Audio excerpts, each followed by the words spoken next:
ऊपर चूहा एकदम घोर अंधेरा होगा होगा बड़ो तमाशा।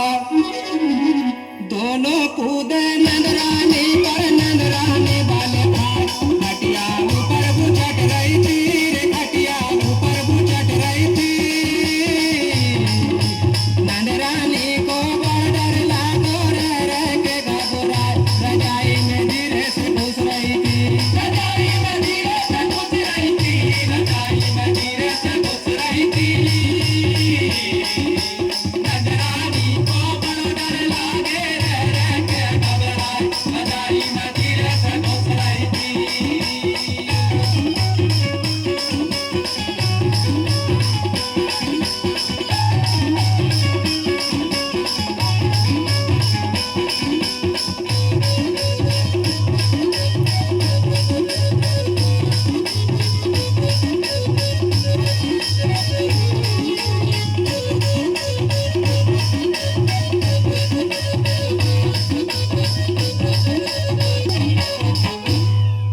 भारी जोर से चीखी तो भर भर हल्ला होगा।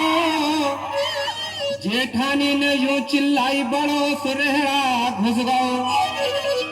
सुनी खबर जब लोग लुगाई ले ले